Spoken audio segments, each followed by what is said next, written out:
Olá, muito bem-vindo, muito bem-vinda a mais uma videoaula sobre teologia bíblica do Novo Testamento. Meu nome é Davi Miguel Manso e nessa aula e em próximas que serão apresentadas em nosso canal, nós falaremos a respeito da teologia bíblica dos evangelhos sinóticos especificamente.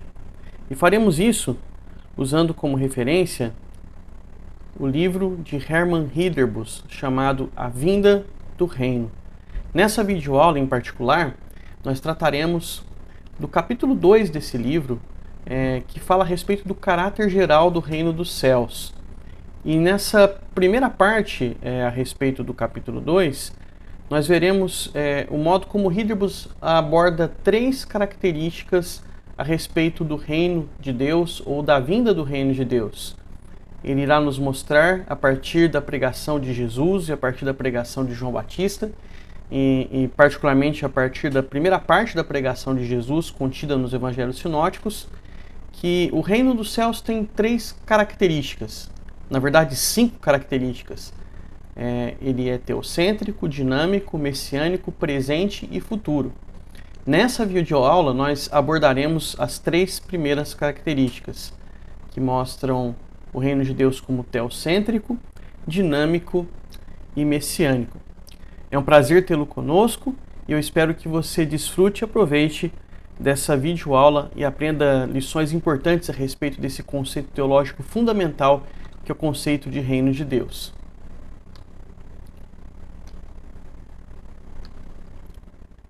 Portanto, o objetivo dessa aula é levar você a entender o caráter geral do reino dos céus a partir da pregação inicial de João Batista e de Jesus.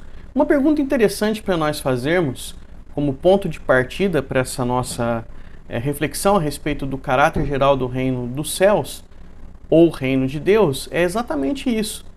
Existiria alguma diferença entre essas expressões, reino de Deus e reino dos céus? Veja, Mateus ele usa reino dos céus de maneira consistente, com exceção de 4 ocorrências da expressão reino de Deus no seu evangelho. Todas as outras vezes que reino dos céus aparece, que Mateus se refere ao reino de Deus ou ao reino dos céus, ele consistentemente usa a expressão reino dos céus. Lucas e Marcos, por sua vez, de maneira muito consistente, usam a expressão reino de Deus. Todas as vezes que o conceito é referido no Evangelho de Marcos, ele é referido como reino de Deus. E no Evangelho de Lucas, com exceção de Lucas 12:32, em que aparece a expressão reino, sem qualquer qualificativo, Lucas usa reino de Deus. Existe alguma diferença entre os dois? Na verdade, não existe qualquer diferença entre essas duas expressões. Essas duas expressões podem e devem ser tomadas como sinônimas. Algumas tentativas foram feitas de dissociar reino dos céus e reino de Deus, mas elas não têm um bom fundamento exegético. Por que então o Evangelho de Mateus usa a expressão reino dos céus, enquanto os outros 2 evangelhos usam a expressão reino de Deus? Isso tem a ver com o público-alvo dos evangelistas. Mateus escreveu para um público judaico, e esse público estava acostumado com a expressão reino dos céus, que era consagrada entre os judeus. Os judeus usam o reino dos céus por ser uma figura de linguagem através da qual eles tentam evitar usar a expressão ou o nome de Deus. Você sabe, se você está habituado com estudos bíblicos, que os judeus do período do Novo Testamento, eles tinham um zelo muito grande no tocante a se referir a Deus. Portanto, através dessa figura de linguagem, eles se referiam a Deus usando a expressão céus. Portanto, ao dizer reino dos céus, nós vimos a origem aramaica dessa expressão, Malkut Shammai. Ao usar a expressão reino dos céus, o que eles realmente querem dizer é reino de Deus. Como Lucas e Marcos escrevem os seus evangelhos tendo tendo como alvo um público que não é um público judaico no primeiro momento, Marcos escreve especificamente, ou mais propriamente para romanos, e Lucas escreve para um público helenista, um público espalhado pelo Império, mas impregnado da cultura grega. Eles não têm esse escrúpulo de se referir ao reino como o reino de Deus. E, portanto, eles evitam uma expressão que poderia até mesmo causar uma confusão na perspectiva de leitores gentílicos e usam a expressão mais direta, reino de Deus. Portanto, em resumo, é importante que nós tenhamos em mente que essas duas expressões são, de fato, expressões sinônimas. A questão que fica para nós, portanto, e essa é a questão crucial desse nosso curso, é o que esse conceito quer dizer? O que os evangelhos sinóticos descrevem quando eles se referem ao reino de Deus, ou ao reino dos céus, ou ao reino dos céus, ou mais apropriadamente a vinda do reino de Deus ou do reino dos céus? E nós começamos a desvendar esse quebra-cabeças, nós começamos a resolver essa equação quando nós consideramos as 5 características que estão por trás desse conceito, tal como Ridderbos apresenta toda a profundidade desse conceito teológico para nós. E, de acordo com Ridderbos, o reino de Deus tem 5 características. Ele é teocêntrico, dinâmico, messiânico, presente e futuro. Como nós dissemos para vocês, nessa primeira aula nós pretendemos olhar para 3 dessas 5 características, para as 3 primeiras. Queremos compreender o que significa afirmar que o reino de Deus é teocêntrico, dinâmico e messiânico. E nas videoaulas seguintes, nós esperamos que vocês acompanhem esse curso, nós explicaremos o que significa, o que Ridderbos quer dizer ao nos ensinar que o reino de Deus é presente e futuro. Portanto, nos voltemos agora para o significado da primeira característica. O reino de Deus é teocêntrico. O que isso quer dizer? Quando os evangelhos sinóticos apresentam Jesus e João Batista proclamando que o reino de Deus é iminente, que a sua chegada é iminente, que o reino de Deus está próximo, essa mensagem, essa proclamação é de fato a proclamação da concretização histórica de uma realidade redentora que traz salvação e julgamento. Você provavelmente acompanhou a nossa videoaula a respeito do pano de fundo veterotestamentário e também o pano de fundo no judaísmo posterior aos textos canônicos do Antigo Testamento da expressão reino de Deus. E lá nós dissemos que o Antigo Testamento tem como a sua principal expectativa a ideia de que há um reino vindouro de Deus. O Antigo Testamento anuncia categoricamente que o reino de Deus ele é atemporal. Deus jamais deixou de ser rei. Desde que ele trouxe o universo à existência, ele é o rei de todo o cosmos. E esse reinado de Deus é um reinado eterno. Ele é passado, presente e futuro. Contudo, o Antigo Testamento proclama também, principalmente por intermédio dos profetas, de que em um tempo futuro, Deus manifestaria na história o seu reinado. Em outras palavras, ele tornaria patente a realidade de que ele é o rei. E ele faria isso como? Fazendo com que o seu poder se manifestasse na história para, por um lado, trazer salvação ao seu povo oprimido, ao seu povo fiel, sofrendo na mão dos ímpios, dos perversos, sofrendo os efeitos da queda do mundo em pecado, sofrendo os efeitos das ações dos seres malignos, angelicais que se revoltaram contra Deus, e por outro lado, trazendo julgamento sobre aqueles que se opõem a Deus. Portanto, há uma expectativa de um tempo em que Deus manifestaria o seu poder para trazer shalom, para restabelecer a sua paz, para reharmonizar a criação trazida à existência por Ele. E essa manifestação poderosa de Deus na história é anunciada no Antigo Testamento como o reino vindouro de Deus, como o reino de Deus que vem. Ora, meu querido ouvinte, minha querida ouvinte, a proclamação do Novo Testamento é que esse tempo é então chegado. Jesus e João Batista, eles proclamam a concretização histórica da realidade redentora dessa manifestação poderosa de Deus que traz salvação e julgamento. E o fato é que esse evento é um evento totalmente centrado em Deus. Esse evento tem a ver com Deus. Esse evento ele é causado por Deus, e esse evento tem como elemento principal, tem como agente e como razão a pessoa de Deus. Isso nós vemos tanto na proclamação de João quanto na proclamação de Jesus. Veja isso em João. João, ele anuncia a manifestação iminente da gloriosa realeza de Deus. O reino de Deus é iminente, o reino de Deus está próximo. E essa realidade, essa chegada iminente do reino, ela exige conversão do ser humano. Do ponto de vista humano, a proclamação de João, ela enfatiza o aspecto ético. Os homens precisam se converter porque Deus manifestará o seu reino. Ele é que causará isso. A glória é dele. O motivo da vinda do reino é ele. Quem causa a vinda do reino é ele. E o que se espera dos homens diante disso? Que eles escolham um lado.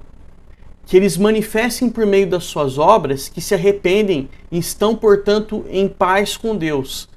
Que eles manifestem por meio do seu arrependimento que eles buscam reconciliar-se com Deus. Porque aqueles que forem achados e encontrados pela manifestação do reino de Deus como inimigos de Deus serão destruídos, serão julgados. E aqueles que forem encontrados quando o reino de Deus chegar na condição de aliados de Deus, de reconciliados com Deus, serão salvos. Portanto, João Batista anuncia: arrependei-vos porque está próximo o reino de Deus. Produzir frutos dignos de arrependimento. Não basta dizer, eu sou um filho de Abraão, eu tenho por pai de Abraão. Dessas pedras Deus pode suscitar filhos de Abraão. Então, a condição da natureza humana, a condição religiosa humana, a condição étnica humana, não resolve nada. À luz da manifestação iminente do reino de Deus. O que faz com que o homem seja salvo por essa manifestação do reino é se de fato ele está em aliança com Deus. Se de fato ele faz parte do povo de Deus. E o que evidencia esse pertencimento ao povo de Deus é a condição do coração humano. Se o coração humano de fato é um coração reconciliado com Deus e manifesta essa reconciliação por meio de frutos dignos de arrependimento. Jesus, ele mostra que a centralidade desse evento da vinda do reino,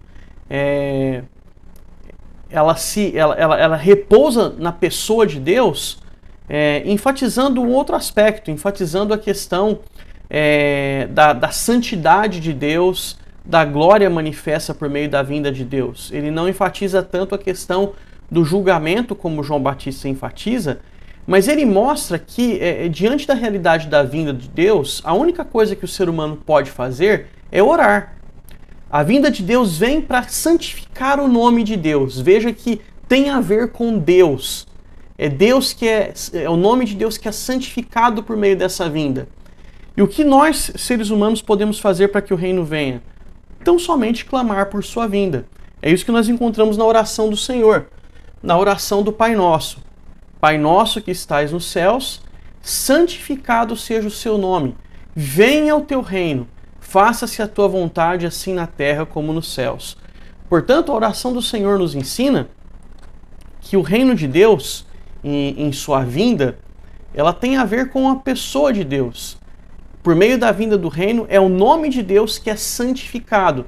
E o que o ser humano pode fazer para que esse reino venha? Orar. Ele não há nenhuma ação humana capaz de trazer o reino. O que o ser humano pode fazer é clamar para que Deus traga esse reino à luz, para que ele faça com que esse reino se manifeste na história. Portanto, há dois corolários, para usar uma palavra bonita, dessa característica do reino da teocentricidade. Quando nós afirmamos que o reino é teocêntrico, duas conclusões podem ser extraídas disso. Primeira delas, nenhuma centralidade para o homem. O que isso quer dizer? O reino de Deus não vem a esse mundo por causa do homem. Há algumas pessoas que enfatizam a questão da salvação que a vinda do reino traz, mas o modo que elas interpretam o conceito de reino de Deus acaba sendo uma interpretação antropocêntrica da vinda do reino, ou seja, que coloca o homem no centro. Então a ideia é, Deus fez com que o seu reino viesse a esse mundo para salvar o homem, ou, se a perspectiva é futurista, Deus fará com que o reino de Deus venha a esse mundo com o propósito de salvar o homem. E o homem é colocado, portanto, no centro desse movimento. E o fato é que os evangelhos, na pregação de João e na pregação de Jesus, não nos ensinam isso. Por que o reino de Deus vem? O reino de Deus vem por causa de Deus. Ridderbos afirma, na vinda do reino, Deus se revela como Criador e Rei, que vem salvar seu povo e sua criação. Por que ele faz isso? Por que Deus vem salvar o seu povo e a sua criação? Essas obras se fundamentam em sua vontade soberana de manifestar justiça e graça para a sua glória. Portanto, meus queridos, qualquer tentativa de colocar o homem no centro é um equívoco. Por que o reino vem? Porque Deus quer que ele venha. Por que Deus quer fazer isso? Para glorificar o seu nome, para manifestar a sua glória. Portanto, é muito importante que nós tenhamos isso em mente. A manifestação da justiça e da graça de Deus que estão no fulcro da vinda do reino, acontecem porque Deus quer, para a glória de Deus. E aqueles que colocam o homem no centro desse movimento estão errando, porque não há fundamento exegético no Novo Testamento para colocar o homem no centro do reino de Deus. O reino de Deus é uma manifestação de poder de Deus entrando na história desse mundo para a glória de Deus e porque Deus quis assim.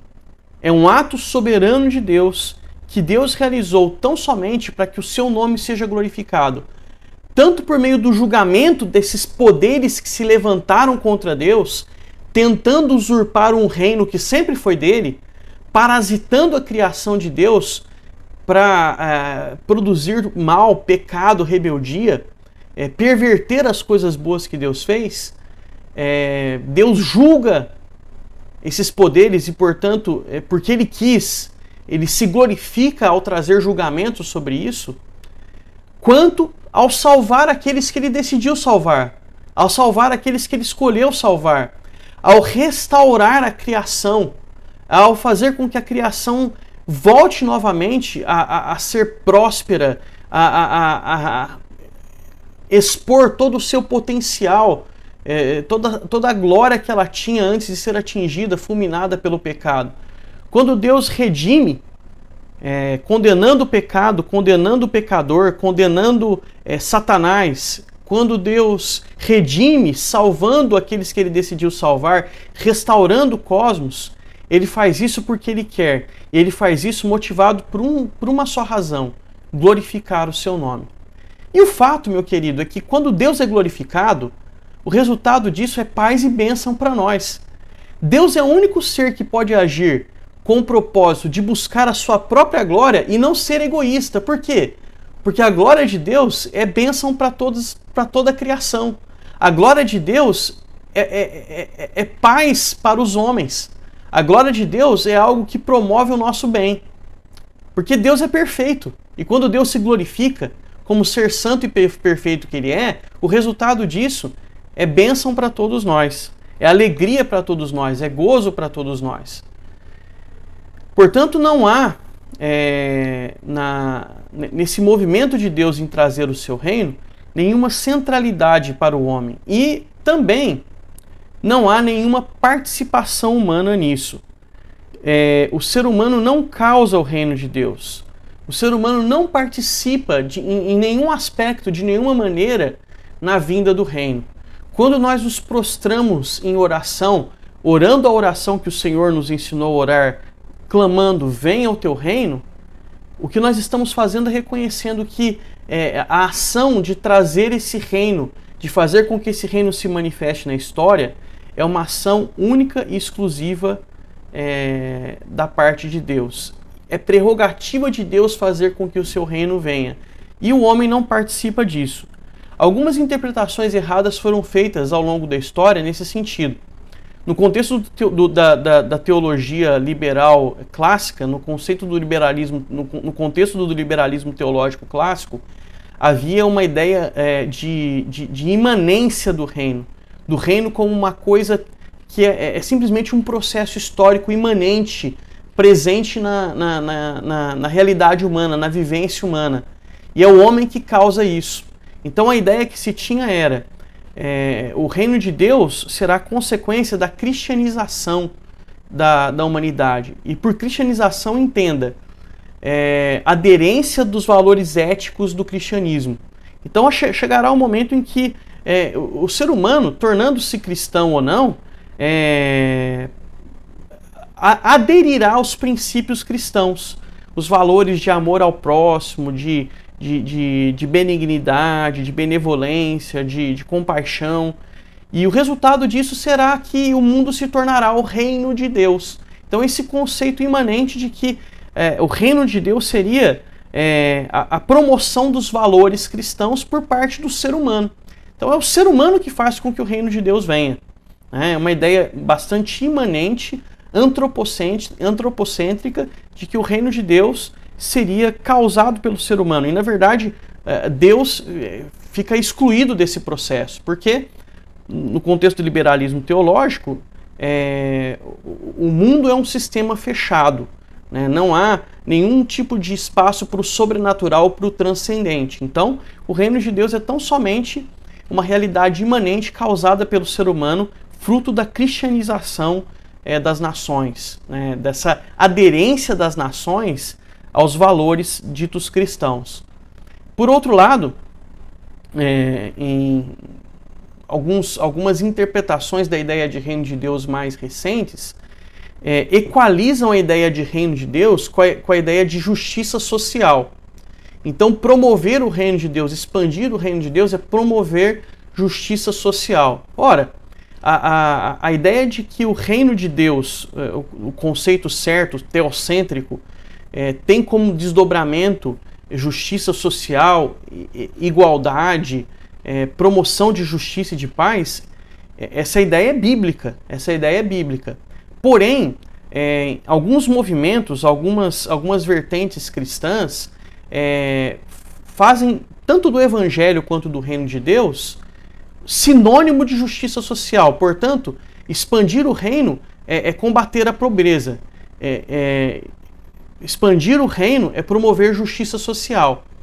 E isso faz com que a expansão do reino de Deus seja uma ação humana. Nós não encontramos fundamento bíblico para esse tipo de pensamento, porque novamente o homem é colocado no centro. Novamente o reino de Deus é fruto de uma ação humana. E não é isso que nós vemos na pregação de Jesus, não é isso que João Batista anunciou, não é essa a mensagem dos evangelhos sinóticos.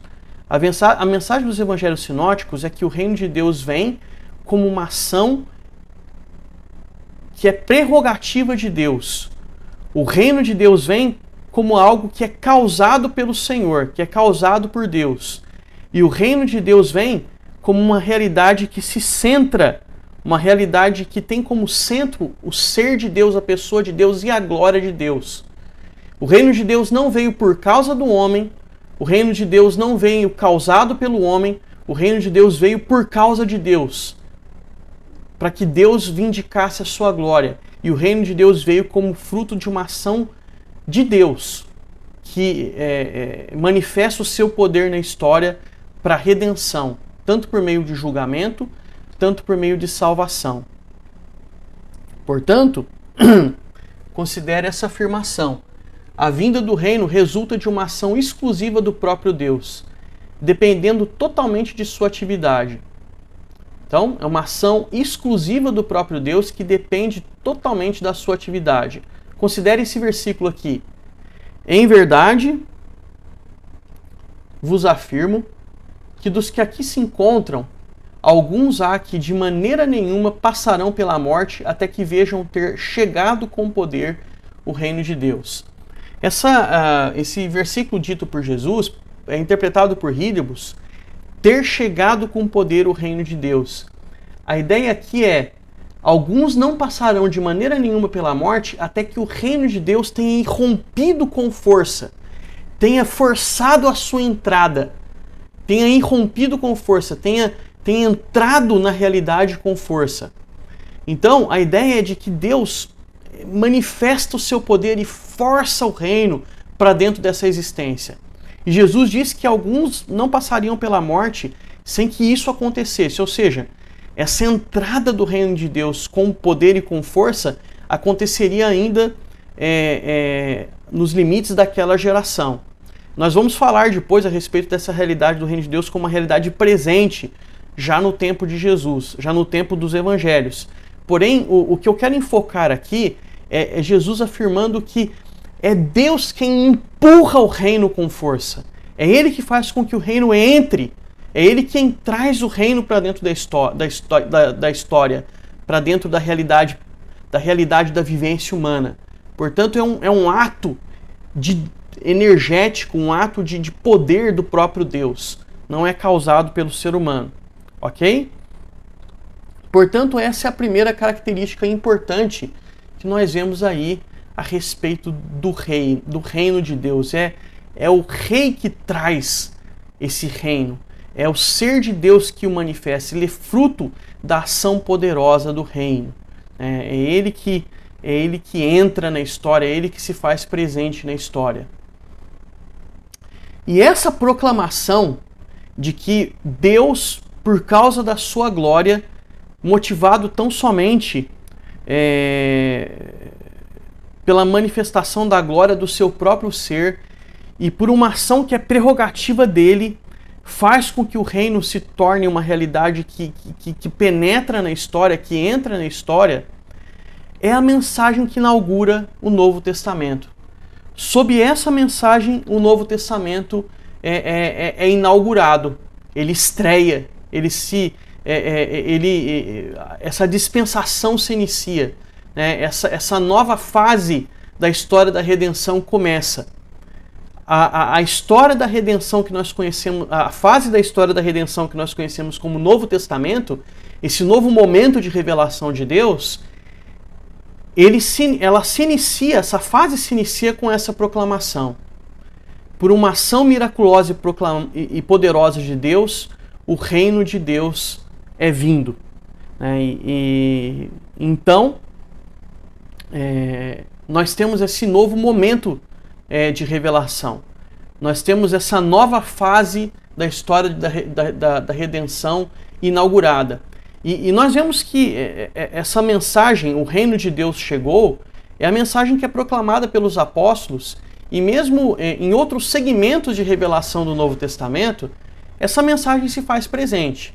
O apóstolo Paulo vai usar outras categorias teológicas dentro da escatologia para descrever a redenção trazida por Jesus Cristo. Mas, no final das contas, essas categorias elas encontram na escatologia, na cristologia, um denominador comum. E a proclamação é essa, a proclamação é da chegada do reino. O autor de Hebreus ele vai usar também outras categorias teológicas, mas no final das contas, o fato é, nós estamos em um momento da história da redenção em que Deus manifestou o seu poder para salvar. Deus manifestou o seu poder para trazer redenção. E isso é aquilo, e essa mensagem é a mensagem que está no cerne desta proclamação. O reino de Deus chegou. Essa proclamação, portanto, inaugura esse momento de revelação que nós conhecemos como o Novo Testamento. Essa fase da história da redenção que está registrada no Novo Testamento. Então, esse é a primeira característica do reino de Deus que nós encontramos nos sinóticos. O reino é teocêntrico. Mas ele é também dinâmico. Ele é também dinâmico. E o que Ridderbus quer dizer quando ele descreve o reino de Deus, a vinda do reino de Deus, como uma realidade dinâmica, como algo que tem a característica de ser dinâmico. Basileia é a expressão usada no Novo Testamento que nós traduzimos como reino.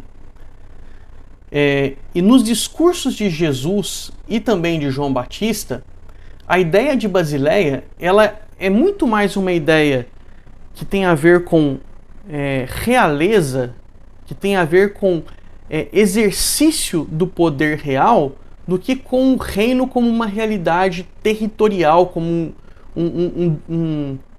um espaço sobre o qual um soberano reina. Em outras palavras, o conceito de reino tem muito mais a ver com realeza, ou seja, as ações de um soberano que ele faz pelo fato de ser um soberano, pelo fato de ele ser um rei, do que com o espaço sobre o qual ele reina. A ideia de um espaço, de um território sobre o qual um rei reina, é uma ideia estática. Enquanto que a ideia da manifestação do poder real, a ideia da realeza, do exercício do poder por parte do rei, é uma ideia dinâmica. Então, por dinâmico, entenda algo que está em movimento, algo que manifesta poder, um poder em movimento, um poder em ação, transformando, um poder mudando as coisas, um poder fazendo com que as coisas sejam postas em ação, elas sejam mudadas, elas sejam transformadas. É isso que Ridderbus quer dizer quando ele diz que o reino de Deus é uma realidade dinâmica. Então, veja alguns versículos que nos apontam para isso. Desde os dias de João Batista até agora, o reino dos céus é tomado por esforço, e os que se esforçam se apoderam dele. Mais uma vez, é importante a gente entender o que esse versículo quer dizer, porque são expressões do texto original do Novo Testamento que elas demandam realmente algum tipo de reflexão e de exercício para serem traduzidas de tal maneira que possam captar da forma mais precisa possível o que o autor bíblico quis dizer. A ideia de que o reino do céu ser tomado por esforço pode ser melhor traduzida assim: desde os dias de João Batista até agora, o reino dos céus ele entra, ele se impõe com força, ele se faz sentir com poder. Desde os dias de João até agora, o reino dos céus ele vai entrando, ele vai se impondo com o seu poder, ele vai se fazendo sentir com o seu poder, ele vai, por meio da sua força, no meio do seu poder, prevalecendo. Essa é a ideia que Jesus quer passar com essa mensagem. E ele continua dizendo: e os que se esforçam se apoderam dele. O que ele quer dizer é, como essa é uma realidade preciosa e valiosa, o ser humano ele deve se movimentar, ele deve agir, ele deve também empregar todas as suas forças para participar dessa realidade tão preciosa. Então essa é uma tradução que exprime melhor o que Jesus quis dizer com esse versículo. E isso mostra esse caráter dinâmico do reino dos céus. O reino dos céus é algo que é uma manifestação de poder que se impõe, que prevalece sobre a realidade presente. A realidade presente é uma realidade na qual, até então, as forças de Satanás, as ações de Satanás, o reino parasita, por meio do qual o ser humano pecador se vale das coisas criadas de Deus de uma maneira perversa para exprimir os seus desejos perversos, para dar vazão à sua natureza pecaminosa. Essas forças não vão mais ser deixadas em paz. Elas não vão mais prevalecer sem que Deus intervenha. Agora Deus vai impor o seu poder e vai mudar essa realidade.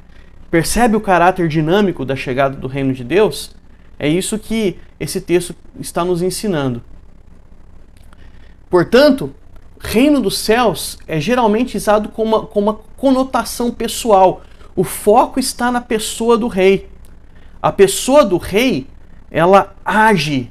A pessoa do rei, ela entra em ação. Ela assume o controle da narrativa. Ela assume o controle dos fatos para que a sua vontade prevaleça. Então nós vamos ver várias parábolas em que isso se torna muito claro. Veja, por exemplo, a questão da parábola do joio, da semeadura do joio e do trigo. Qual é a figura central dessa parábola?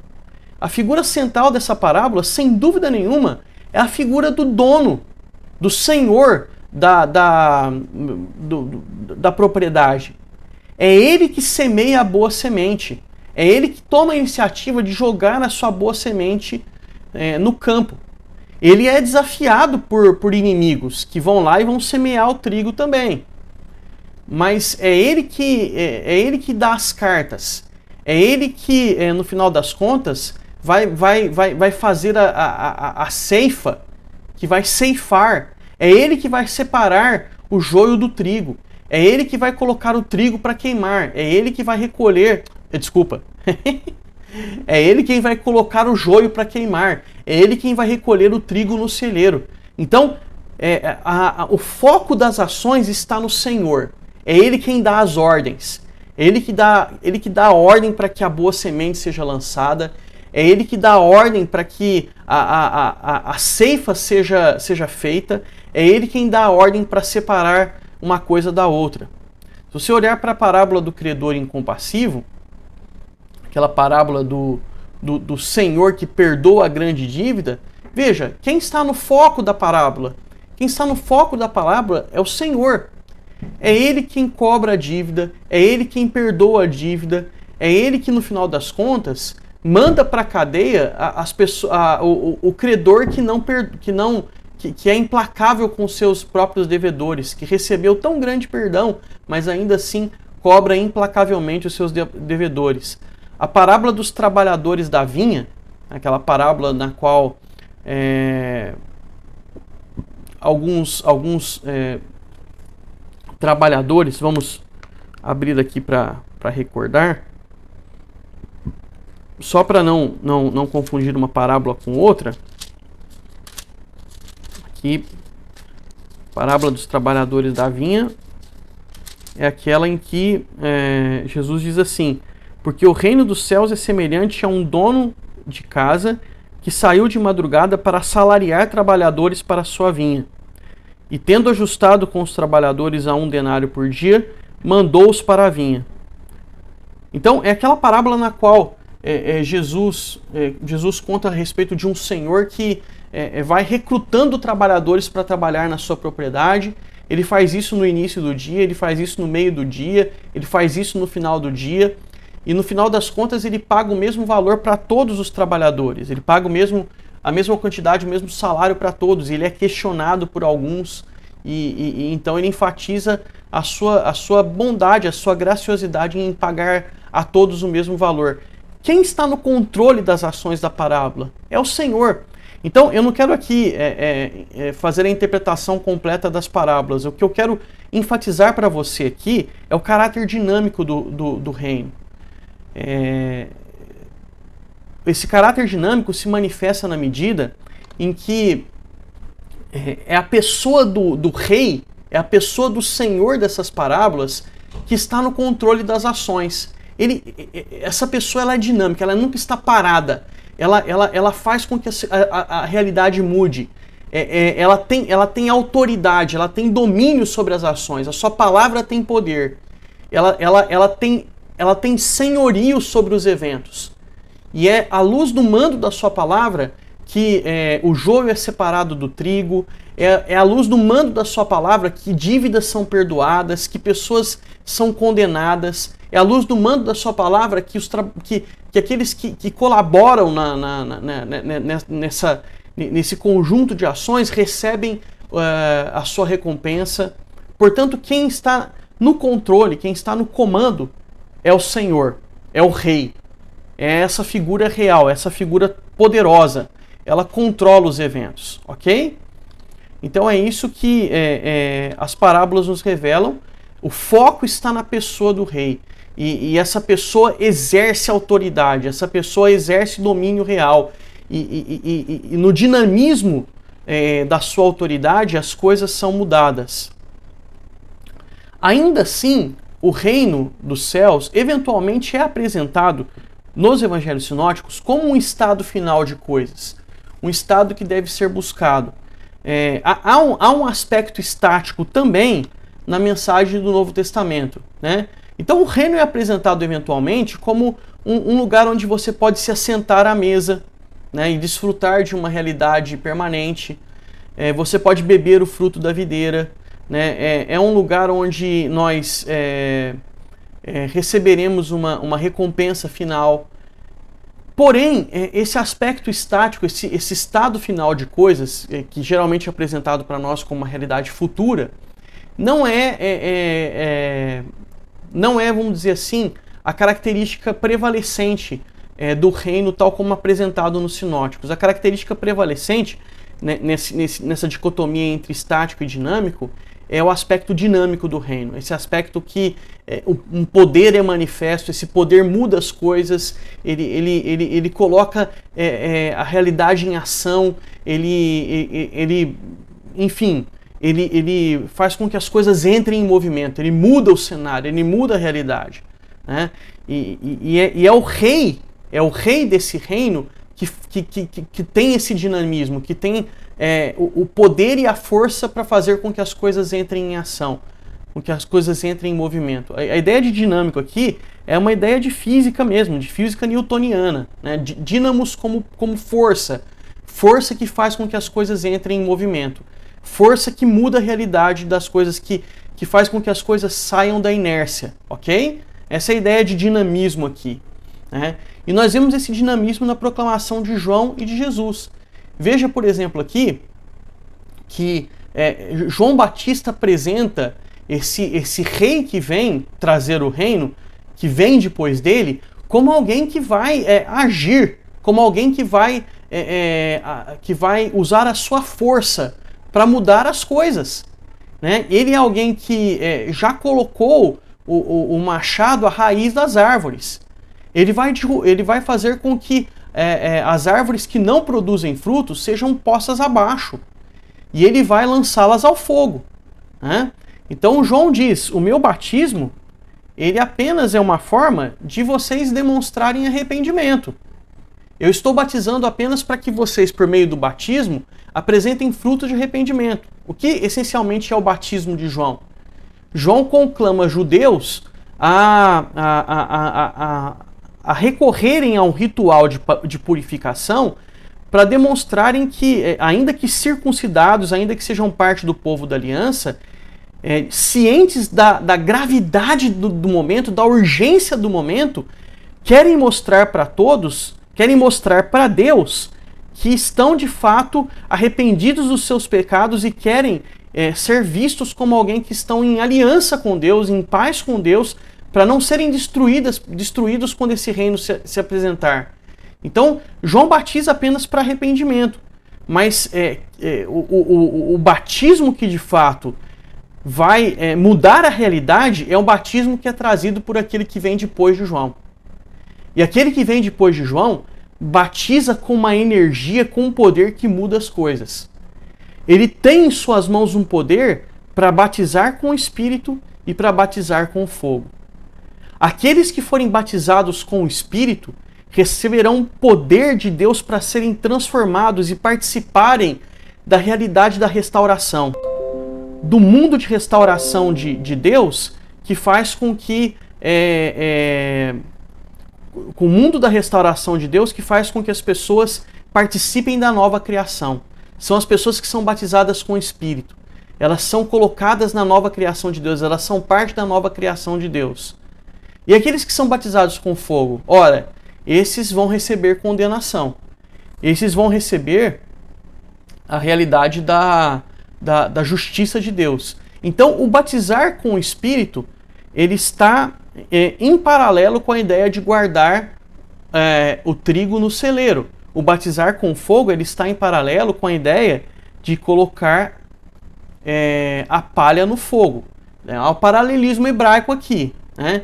Então, ele vos batizará com o Espírito e com fogo. A sua pá ele tem na mão e limpará completamente a sua eira. Recolherá o trigo no celeiro, queimará a palha em fogo inextinguível. Então, o que nós temos aqui são paralelos. Depois de mim vem alguém que tem poder. Então, veja aí a realidade do dinamismo, do dínamos do reino de Deus. Vem alguém depois de mim trazendo o reino. E esse que vem depois de mim, trazendo o reino, ele tem um batismo muito maior do que o meu. O meu é apenas uma evidência de arrependimento, para que vocês não sejam destruídos pela vinda poderosa desse reino. Mas o que vem depois de mim, esse tem poder de verdade. E ele usará esse poder de duas maneiras. Ele batizará com o Espírito Santo aqueles que ele quer preservar da destruição e aqueles a quem ele quer colocar na nova realidade restaurada que ele trará com ele. Por outro lado, ele tem também um poder de batizar com fogo. E esses que receberão o batismo com fogo serão separados para a destruição, serão marcados para a destruição. Então, esse que vem depois de João, ele age, ele tem energia, ele tem um machado que ele usa para derrubar as árvores infrutíferas. Ele tem uma pá que ele usa para recolher para salvação o seu trigo precioso, aqueles que foram batizados com o Espírito Santo. Ele tem uma pá que ele usa para lançar no fogo uma palha estéril, uma palha que não produz fruto. E esses receberão o batismo com fogo. Em todas essas figuras é saliente a ideia de energia e de poder, de autoridade, de dínamos, né? Esse que vem depois de João, ele age poderosamente, ele tem uma energia e um poder que muda a realidade, muda completamente a realidade, traz à luz uma nova realidade em que aqueles que foram batizados com o Espírito participarão de uma alegria, de um gozo permanente, de uma nova criação na qual a paz prevalecerá. E esse que vem depois de João tem uma energia e um poder também capaz de lançar em um fogo inextinguível aqueles que são inimigos do reino de Deus. Então esse aspecto de mudar a realidade, de um poder que muda tudo, é muito saliente na pregação de João Batista. Está presente na pregação de João Batista. E isso mostra que o reino de Deus que vem é um reino dinâmico, ok? Esse dinamismo está presente também na pregação de Jesus. E nós vimos isso, por exemplo, nas várias parábolas aí que foram apresentadas, né? As parábolas pregadas por Jesus, que nós já enfatizamos aqui, a parábola do joio e do trigo, a parábola do credor incompassivo, a parábola do trabalhador da vinha, todas elas mostram que o rei ele tem um poder para mudar a realidade. Ficou claro então esse caráter dinâmico do reino? O reino é dinâmico porque o rei, e o foco está na pessoa do rei, né? Ele exerce a sua realeza. E quando ele exerce essa realeza, essa força que ele tem, esse dínamos que ele tem, ele muda toda a realidade. É nesse sentido que o reino é, portanto, dinâmico, ok? Então vamos ver agora a última característica aqui dessas três primeiras características que eu quero enfatizar para vocês nesse vídeo, né? O reino ele é também messiânico. Nós vimos na nossa aula passada que os profetas do Antigo Testamento eles apresentam duas correntes de expectativas em relação ao futuro que parecem ser torrentes de água que correm em paralelo. Há uma expectativa em torno de um reino vindouro e há uma expectativa em torno de um Messias vindouro. E nós vemos que o Antigo Testamento, a toda evidência, mostra que há uma correlação entre as duas e que em algum momento essas torrentes elas se unirão, elas convergirão e formarão apenas um rio caudaloso, de modo que essas expectativas em torno do Messias e do reino parecem convergir para o mesmo lugar. Porém, o Antigo Testamento deixa isso apenas subliminar, deixa isso sutilmente sugerido. Ora, o Novo Testamento faz com que essa associação, que é apenas acenada no Antigo Testamento, se consume no Novo Testamento, né? Então, essa realidade nos evangelhos sinóticos é uma realidade que se torna patente. Então, o reino de Deus e o Messias, eles aparecem associados, eles aparecem como uma realidade que vem ao mesmo tempo nas narrativas iniciais de Lucas. Então veja isso, por exemplo, na proclamação que aparece ali no capítulo 1 de Lucas, versículos 32 e 33. As palavras do anjo a respeito da vinda de Jesus. Este será grande e será chamado Filho do Altíssimo. Deus, o Senhor, lhe dará o trono de Davi, seu pai. Ele reinará para sempre sobre a casa de Jacó, e o seu reinado não terá fim. Então veja que aí é anunciado um reino ao Filho do Altíssimo, que se assenta no trono de Davi, seu pai, e esse reinado não terá fim. Então nós vemos aí que o reino,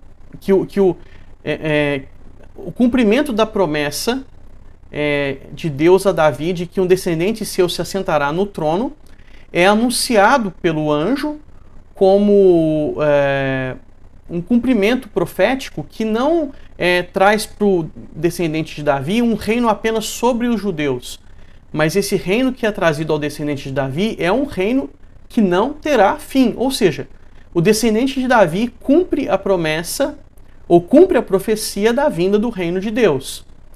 E isso vai ficando cada vez mais claro.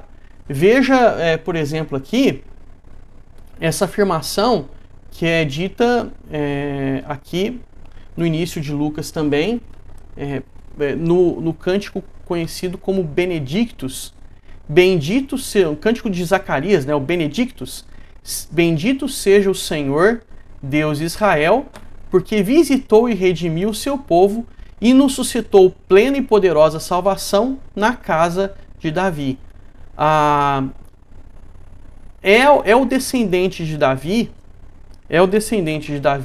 que cumpre a aliança davídica, que visita, vamos dizer assim, incorpora a visita de Deus ao seu povo e redime esse povo e promove poderosa salvação. Mais uma vez, uma convergência entre a expectativa messiânica, a expectativa da vinda de um Messias davídico, de um Messias da descendência de Davi, e a vinda do reino de Deus trazendo salvação. Lembra que a expectativa da vinda do reino, ela aglutina toda a esperança de salvação do Antigo Testamento? Exatamente. Então, na casa de Davi, salvação é trazida ao povo de Deus. Por quê? Porque a vinda do Messias cumpre a promessa de salvação.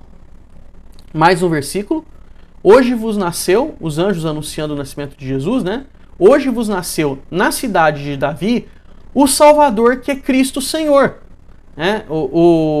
Nasce na cidade de Davi um Salvador que é o Messias e que é o próprio Deus.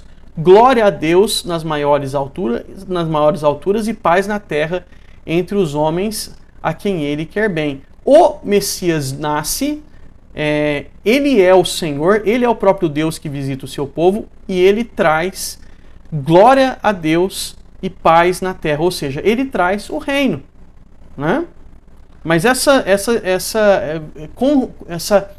convergência entre a expectativa em torno do Messias e a expectativa em torno do reino de Deus, ela aparece também na pregação de João Batista, né? Então, nós vemos isso aqui, né, nesse texto que nós já analisamos, e que mostra o quê? Mostra que aquele que vem depois de João, ou seja, o Messias, é aquele que traz o poder tanto para salvar quanto para condenar. Ou seja, o Messias, o que vem depois de João, é aquele que traz o reino.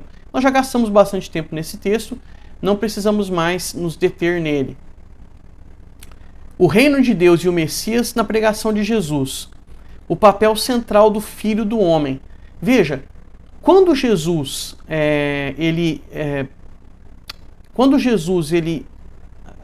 se apropria da ideia, do conceito do livro de Daniel, do Filho do Homem, para descrever o Cristo, ou seja, para descrever ele mesmo, o que Jesus faz? Jesus, de alguma maneira, num primeiro momento meio implícita, ele faz uma associação clara entre o reinado do Messias e o reinado do reino de Deus. Por quê? Porque aquela figura lá de Daniel, o Filho do Homem, ele recebe da mão do ancião de dias o quê? O reino eterno. E quando Jesus disse que o Filho do Homem é o Messias, o que ele está dizendo? Que a vinda do Messias é a vinda do reino. Então a associação ela é feita por Jesus na medida em que Jesus deixa claro para nós que aquela figura apocalíptica lá de Daniel, do Filho do Homem, que recebe do ancião de dias o poder para reinar, é o próprio Messias, é o Messias davídico, e é ele mesmo, Jesus. Agora, veja esse paralelo aqui entre o Evangelho de Mateus e o Evangelho de Marcos. Ele é muito interessante. No Evangelho de Mateus é dito: em verdade vos digo que alguns há dos que aqui se encontram que de maneira nenhuma passarão pela morte até que vejam vir o Filho do Homem no seu reino. Agora, o que Marcos diz em um texto em que exatamente a mesma realidade é afirmada, mas Marcos faz uma mudança de palavreado aqui que é muito significativa para nós. Em verdade vos afirmo que, dos que aqui se encontram, alguns há que de maneira nenhuma passarão pela morte, até que vejam ter chegado com poder o reino de Deus. Em outras palavras, a chegada com o poder do reino de Deus é a mesma coisa do que a vinda do Filho do Homem no seu reino. Em outras palavras, veja só, esse texto está dizendo a mesma coisa, né? Quando Jesus o iguala, né? Ou Jesus afirma que o descendente de Davi é muito maior do que ele, porque Davi ele disse que ele é senhor, né, dele, né? O seu descendente que se assentará no seu trono é senhor dele. O que Jesus está fazendo é esse raciocínio. O Filho do Homem é o Messias, que é o filho de Davi, né? E o fato é que o reino vem por intermédio dele, né? Podemos concluir que a pregação de Jesus sobre o reino dos céus é ao mesmo tempo a pregação sobre o Messias. E também que esta messianidade é especificamente determinada pelo termo o Filho do Homem, de acordo com Daniel 7. É sobre essa luz que devemos compreender o caráter geral do reino dos céus pregado por Jesus.